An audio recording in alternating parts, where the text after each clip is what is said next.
जीना सीखना हो तो गीता पढ़ो, और अगर मरना भी सफल करना चाहते हैं तो भी गीता पढ़ो, क्योंकि इसमें भगवान ने यह भी सिखाया है कि मरण कैसे सफल होता है। आखिर में आदमी प्राण छोड़े तो किस तरह से अपना मन बनाए, और इस दुनिया में भी अगर उसे हर तरह से सफल होना है, खुशियां पानी है, तो गीता पढ़ो। अद्भुत बात तो यह कि जब भगवान कृष्ण ये कहते हैं कि तुम अपने मित्र हो और अपने शत्रु भी खुद ही हो, तो कितनी अच्छी बात कही। उद्धरेत आत्मना आत्मानम न आत्मानम अवसादयेत, अपना उद्धार स्वयं करिए। तुम्हारा उद्धार करने के लिए कोई और आने वाला नहीं है। जब तक तुम्हारे अपने पांव मजबूत नहीं होंगे तब तक तुम इस दुनिया में खड़े नहीं हो सकते। पहले अपने पांव मजबूत करो, अपने आप को मजबूत करो। और भगवान ये भी कहते हैं न आत्मानम अवसादयेत, अपने आप को अवसादग्रस्त मत बनाओ, निराश मत करो, डर कर मत जियो, रो कर मत जियो, दीनहीन होकर के मत जियो। रोते रहने से किसी का दुख दूर नहीं होता, ये ध्यान रख लेना। और जब तक आप इस दुनिया में हैं, कर्म करते हुए जीने की चाह रखना, सेवा करते हुए जीना, कर्म करते हुए जीना। हाथ फैलाकर जीने की आदत मत बनाओ, बांटते रहने की आदत बनाओ कि आखिर तक दानी बन करके जिएंगे, उपयोगी बन करके जिएंगे। जब तक आप उपयोगी बने हुए हैं, आप बूढ़े नहीं हैं। जैसे आप उपयोगी नहीं रहते, बस समझ लेना कि अब आप बूढ़े हो गए। आपको उपयोगी रहना मतलब आखिर तक कमाओ बने। लगना चाहिए कि इस घर में मैं अभी भी कुछ दे रहा हूं। अब देखते हैं कि एक पेड़ भी सूखते सूखते भी अपने बीज जमीन पर गिरा कर जाता है कि मेरे जाने के बाद भी इस दुनिया में हरियाली कायम रहनी चाहिए। जब तक आप इस दुनिया में हैं, उपयोगी बन करके जिए।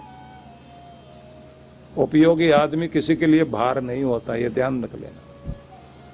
ना अपने लिए भार बनिए, ना इस धरती के लिए भार बनिए।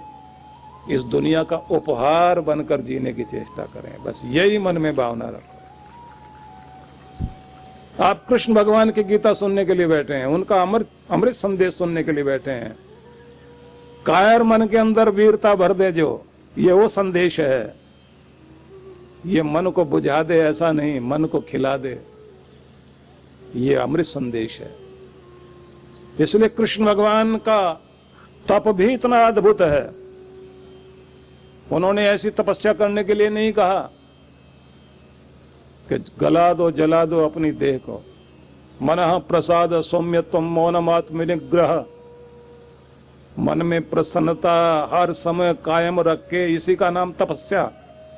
हर समय अपनी स्थिति को, परिस्थिति को कैसी भी हो, अपने मन को शांत और संतुलित रखे, इसी का नाम तपस्या। मनः प्रसाद सौम्यत्वम मौनम आत्मनिग्रह, अपने अंदर शांति बनाए रखो। तुम्हारी शांति को भंग न कर सके कोई। किसी के रुलाने से रो नहीं, किसी के भड़काने से भड़क मत जाओ। किसी ने कान में कुछ फूंक दिया तो एकदम बुझ मत जाओ। छुई मुई का पौधा अपने आप को मत बनाओ। अपना रिमोट कंट्रोल दूसरों के हाथ में मत दो कि कोई दूसरा उधर से दबाए और आप नाचने लग जाएं। कठपुतली मत बन जाओ कि धागे दूसरों के हाथों में पहुंच जाएं। अपना खुद का कंट्रोल अपने हाथ में रखना शुरू कर दीजिए। तो समझ में आ रहा है ना सबको? तो आपको ये ध्यान रख लेना चाहिए कि आप अपना उद्धार स्वयं करेंगे। किसी चमत्कार के भरोसे अगर आप बैठे हैं, वो चमत्कार तभी होगा जब आप खुद चमत्कार करने के लिए तैयार होंगे, अपने कदम उठाने को तैयार होंगे, अपने मन को तैयार करेंगे, अपने तन को तैयार करेंगे, अपनी लापरवाही को छोड़ेंगे, अपने आलस्य को छोड़ेंगे। क्योंकि भगवान सब कुछ, ये प्रकृति सब कुछ बर्दाश्त कर सकती है, किसी के लापरवाही को कभी बर्दाश्त नहीं करती। इसलिए लापरवाही की सजा बड़ी अद्भुत मिला करती है। लापरवाही की और कितने कितने एक्सीडेंट रेल के हो जाते हैं, हवाई जहाज के होते हैं, गाड़ियों के हो जाते हैं। आप तो आसानी से माफ कर दोगे अपनी लापरवाही को, लेकिन कुदरत माफ नहीं करती है, ध्यान रख लेना। इसलिए यहां लापरवाह होकर बैठने की जरूरत नहीं है। आलसी आदमी के लिए कुछ भी नहीं है दुनिया में, कर्मठ के लिए सब कुछ है। आज से अपने मन में एक निश्चय कर लीजिए। जब भगवान कृष्ण ये कहते हैं अर्जुन मेरे लिए कुछ कर्म करना बाकी नहीं है, लेकिन फिर भी जब तक इस धरती पर मनुष्य है उसे अपना कर्म करते रहना चाहिए। कर्म कभी छोड़िए नहीं, कर्म करते रहो, करते रहो। हम लोगों का अमेरिका में एक सेंटर जो है शिकागो में है।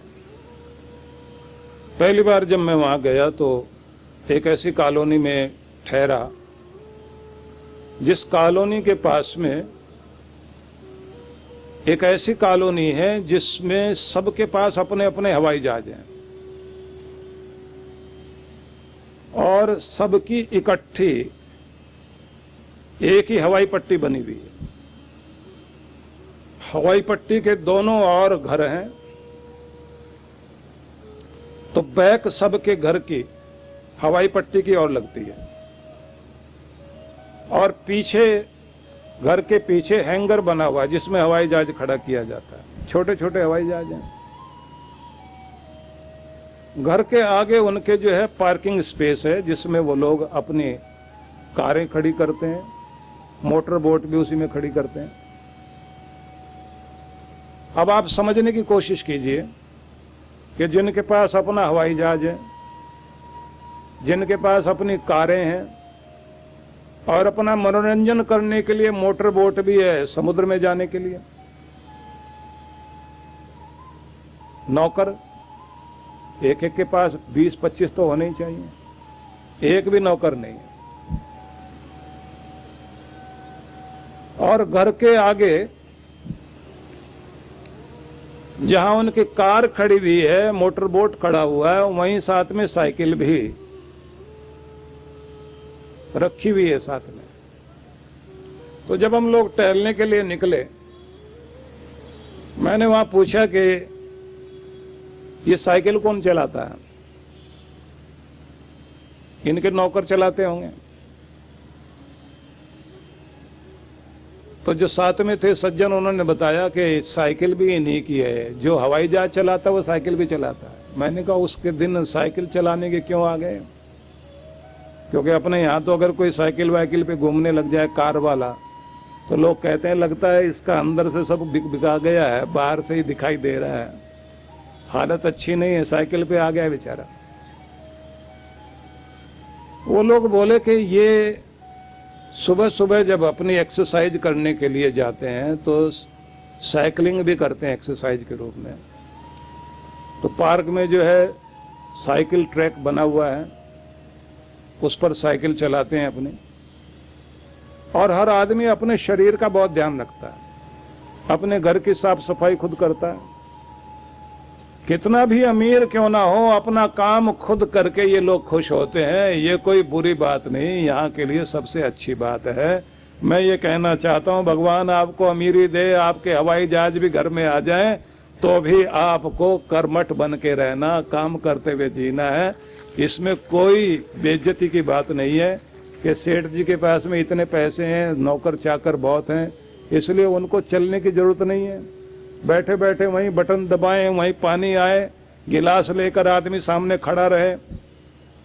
अपना काम खुद करिए। आपके ग्रंथों में आप उपनिषदों को पढ़िए। ईशो उपनिषद में लिखा है कुर्वन्ने वेह कर्माणि जिजी विशेषतम समा एवं त्वयि नान्य थे तो अस्ति न कर्म लिप्यते नरे। जब तक आप इस दुनिया में हैं, कर्म करते हुए जियो। और कितना? जिजी विशेत शतम क्षमा, सैकड़ों वर्षों तक जीने की कामना कीजिए, वो भी कर्म करते हुए। आलसी बन के नहीं बैठे। तो हाथ पांव चलते रहें। भगवान से भी यही मांगिए, जब तक मैं इस दुनिया में हूं मेरे हाथ पांव चलते रहें, दाता बनकर जीवन जीऊं, मेरी मुस्कुराहट कायम रहे, मेरे माथे पर शीतलता बनी रहे, मेरी वाणी में मधुरता बनी रहे, मेरी भक्ति दृढ़ रहे। मैं इस दुनिया में जो भी मेरे कर्तव्य हैं उन्हें पूरा करके इस दुनिया से विदाई लूं और इस दुनिया का भार बनकर नहीं बल्कि इस दुनिया की शोभा बनकर जीऊं। भगवान मुझे आशीर्वाद दें। तो ऐसी प्रार्थना भी करेंगे तो वैसा जियोगे भी सही।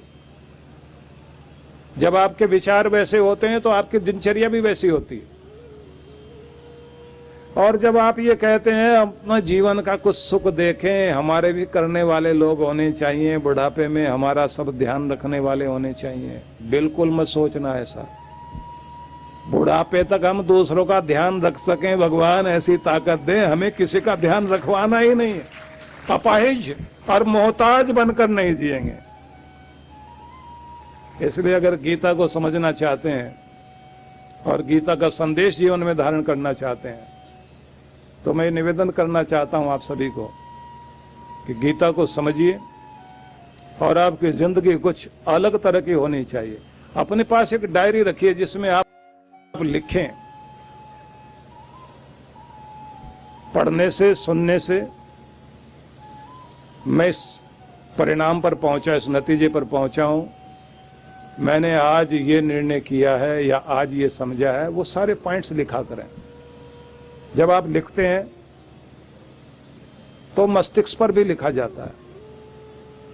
जिन चीजों को आप बार बार दोहराते हैं वो आपके अवचेतन मन में, अनकॉन्शियस माइंड में वो अपनी जगह बना लेते हैं और आपका जो अनकॉन्शियस है वही सब कॉन्शियस को प्रभावित करता है और वही आपके जो है कॉन्शियस माइंड को प्रभावित करता है। वही चीजें फिर आपके कर्म में भी आने लग जाती हैं। इसलिए मेरा ये निवेदन है, जो अच्छी चीजें हैं, जबरदस्त जो विचार हैं, उन्हें आप अपने मस्तिष्क में धारण कीजिए, क्योंकि उससे आपके अंदर नयापन आता है। मैंने दुनिया के बेहतरीन लोगों को देखा जिनके हाथ में कोई न कोई अच्छी बुक होती है। लोग जो है अमेरिका में ज्यादातर मैं देखता रहा हूं, नॉलेज रिट्रीट के लिए जाते हैं। एक हफ्ते के लिए समय निकाला, अपने को नया करना है, नया सीख के आना है। हमारे यहाँ ये कि स्कूल छूट गया, कॉलेज छूट गया, पढ़ने की जरूरत नहीं है, अब सीखने की जरूरत नहीं है। जब तक आप सीखते रहोगे जवान बने रहोगे, जब तक आप सीखते रहोगे आप उपयोगी बने रहोगे, जब तक आप सीखते रहोगे कर्मयोगी बने रहोगे। इसलिए कृष्ण आपको कर्मयोगी बनाना चाहते हैं, कृष्ण आपको ज्ञान योगी बनाना चाहते हैं, कृष्ण आपको ध्यान योगी बनाना चाहते हैं, कृष्ण आपको भक्त योगी बनाना चाहते हैं। इसलिए आप अगर गीता को पढ़ें तो वहां पर आपको एक अद्भुत बात यह भी देखने को मिलेगी। हर अध्याय को एक योग से जोड़ दिया भगवान ने, चाहे विषाद योग है, चाहे ज्ञान योग है, चाहे सांख्य योग है, चाहे भक्ति योग है, चाहे संन्यास योग है, सब योग ही योग है। मतलब क्या हुआ, आप जहां भी हैं, जिस जगह पर भी हैं, वहीं से रास्ता भगवान की तरफ जाता है। आदमी को यह नहीं सोचना चाहिए कि सब कुछ छोड़ के जंगल में जाना पड़ेगा तभी भगवान मिलेंगे। जो कर रहे हो बस उसी को करते करते वहीं से अपना ध्यान भगवान के साथ जोड़ लीजिए, वही कर्म आपका पूजा बन जाएगा। अपने घर से भी आप पूजा कर सकते हो, आपका घर भी हिमालय बन सकता है, आपका अपना स्थान भी आपके कोई हिमालय की गुफा बन सकती है। अपना आसन संभालने वाले बन जाओ। कृष्ण भगवान ने जो तरीके दिए हैं बड़े अद्भुत तरीके दिए हैं। मुसम्मा आपको सुनाना चाहता हूं जिससे आपको ये समझ में आ सके कि कृष्ण भगवान का निर्देशन कितना अद्भुत है। और कोई मुश्किल नहीं लगेगा आपको।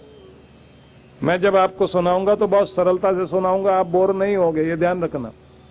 लेकिन ये बात जरूर ध्यान रख लीजिए कि जब आप सुने तो उसे चुनना भी है, सुनना भी है, चुनना भी है, गुनना भी है। मनन कर कीजिए उसको, और फिर आत्मसात भी करें, वो आपकी जिंदगी का हिस्सा बने। तो अब ध्यान से फिर से हम वापस चलते हैं, थोड़ा सा आपको याद रहे।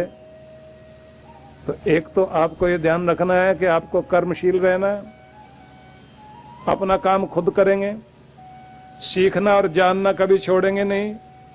इसमें कोई शर्म की बात नहीं है कि इस उम्र में आपको पढ़ने की जरूरत क्या है, नहीं, हर उम्र में पढ़ना है। जब आपका मस्तिष्क नया होता है तो आपके लिए दिन भी नया होता है, आपका वर्ष भी नया होता है, आपका महीना भी नया होता है, आपकी जिंदगी भी नई होती है। इसलिए नया साल तभी शुरू हो जाता है। कहते हैं जब सूरज निकलता है तो नया दिन होता है, नहीं। जब सूरज निकलता है तभी सवेरा होता है, नहीं। जब आप जाग जाते हैं तभी आपके लिए सवेरा होता है। इसलिए जाग जाइए, आपका सवेरा हो गया। जाग जाइए, आपका दिन आ गया है। और अगर आप जागे ही नहीं हैं तो होता रहे दुनिया के लिए सवेरा, आपका सवेरा अभी नहीं हुआ है। तो कब जागेंगे? तो जाग जाइए अपने नियम के प्रति। आज से आपका कोई नियम बन जाना चाहिए।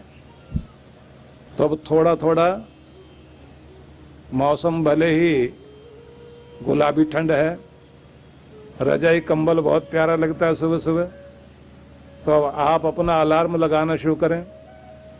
अलार्म लगाइए उठने का, और सोने का नियम भी जल्दी का बना लीजिए। और अलार्म जब लगाएं तो घड़ी को या मोबाइल फ़ोन को जरा बिस्तर से दूर रखना, इतनी दूर रखना, कम से कम 5-6 फुट दूर रख लेना, नहीं तो आप सोते सोते उसका गला दबा दोगे वहीं, फिर आप उठ नहीं पाओगे। और क्या कहोगे, उठते हैं अभी 10 मिनट में, और जब आँख खुलेगी पता लगेगा 2 घंटे हो गए। फिर आप क्या कहेंगे, चलो आज नहीं, कल तो जरूर कर लेंगे। और कल किसी का आया आज तक?